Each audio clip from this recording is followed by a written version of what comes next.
Hello and welcome to an update and feeding of the Hungry Bin and the Urban Worm Bag. It's a very, very rainy day. One of four that we have here in sunny Southern California. And I removed all the crawlies from the lid and from the top here. And now we can get down to business and see what these guys are up to, how they did with our feeding from last week. What is this? Oh, this is the mango seed. Yeah, they love mango. They love mango.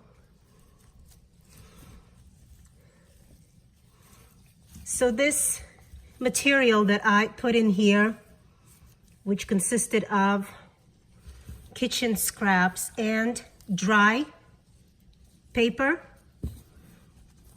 is now thoroughly moist. There is nothing dry in here. The worms are spread throughout because I feed over the top. I don't pocket feed in these particular systems.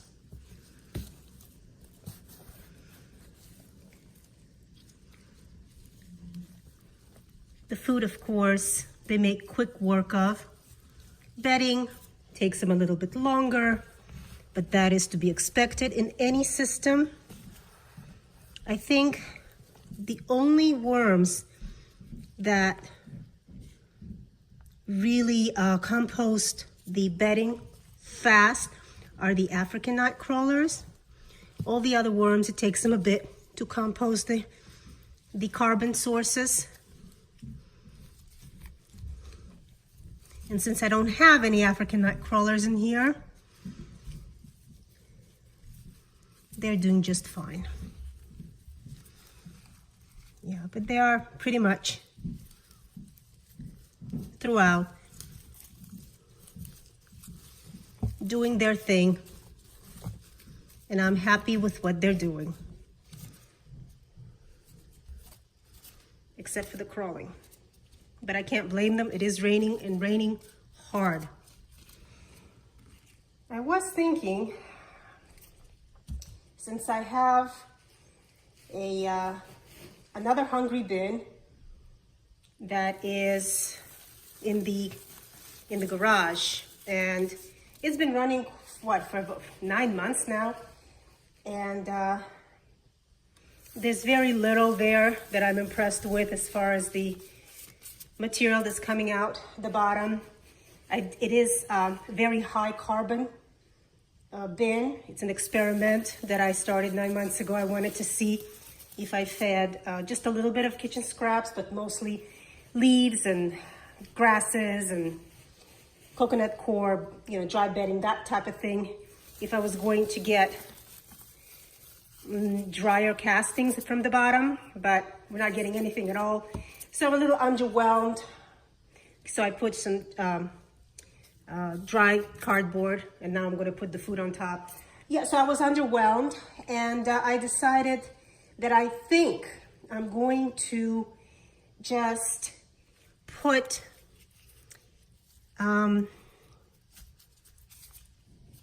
the material in one of my raised garden beds, and I'm going to restart the Hungry Bin, that particular Hungry Bin, just like I did in the very beginning, according to the manufacturer's instructions. I have the instructions. We can read through it together, and you can see how they recommend to start and what they recommend to do as far as running the system. And I can show you how it is if you run it according to the manufacturer's instructions, just for those who are curious. You can let me know if you'd be interested in that. Oh, goodness gracious, stinky, stinky, stinky food. Yeah, these guys are getting potatoes and cauliflower, tomatoes, everything. A little bit of everything. So yeah, just let me know if you'd like to see that so that you can actually see what kind of material comes out the bottom. I already know, but if you truly want to know if it's run according to the instructions, let me know and I'll be more than happy to start it up again. Otherwise, I don't know, I may convert it back to just holding my castings. I like that it keeps my castings moist and that it's on wheels and I can drag it all over the place where I need it, because I'm really not impressed with the material. So a little bit of eggshells. Because this particular system runs really, really wet, it's going to get only dry bedding.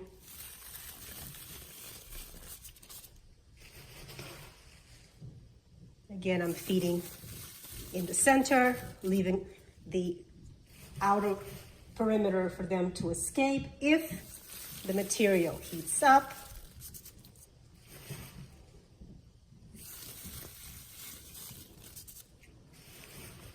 You want to make sure that you always add bedding. I see some videos where people, I think it was 2 or 3 years ago actually, where some people just move a little bit of a corner in their bin. They plop down some kitchen scraps and then fold it right over, even though their material looks like it's well composted. It's mostly castings and really no bedding left. So you really do want to make sure that you add a lot of bedding. Okay, so we're done with the Hungry Bin. Let's go over to the Urban Worm Bag.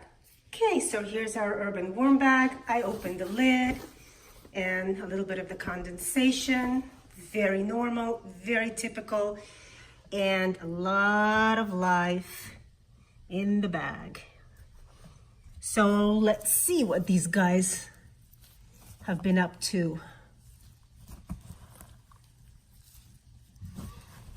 I do have some African night crawlers in here, and so the material, especially the carbon, gets worked over a lot faster. So far nothing's happening with those, with the ginger pieces that I put in. I thought maybe they would sprout, but I'm not seeing anything. I'm going to leave them in there. Either they're going to sprout or they're going to be eaten by the worms, one or the other. Either way is fine by me.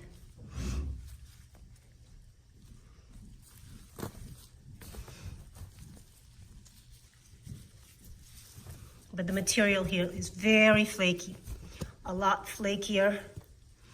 I've been saying that, a lot flakier than in the Hungry Bin.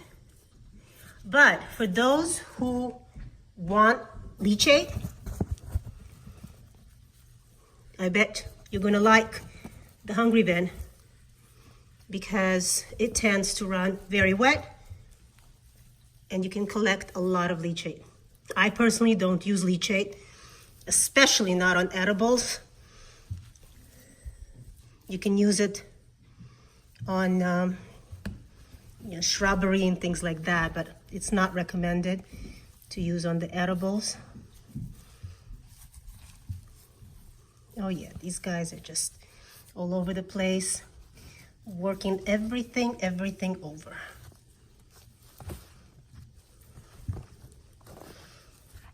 Very nice. Okay, so I just turned it over just a little bit. Now these guys are going to get a feeding as well. First we're going to lay down some dry bedding.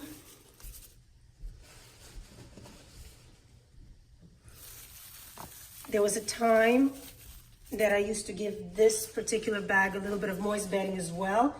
And I stopped that just because I saw that it was getting just a little too wet. And I will start doing it again once it evens out. But as of right now, it's only getting the dry. Their favorite. We've got bananas and watermelon. Ooh. Slop.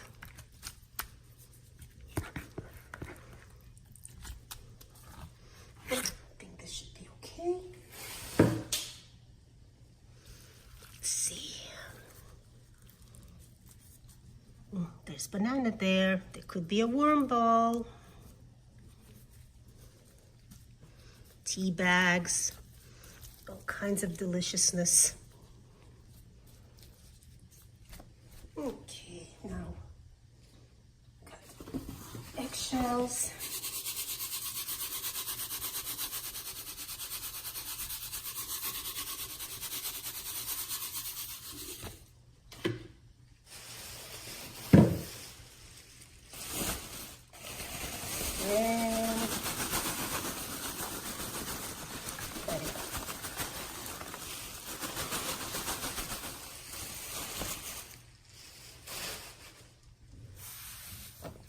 All of this is going to get really nice and moist, no time at all.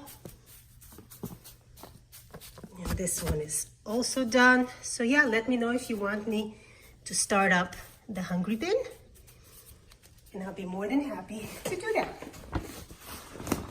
So, thanks for joining me, and we'll see you next week.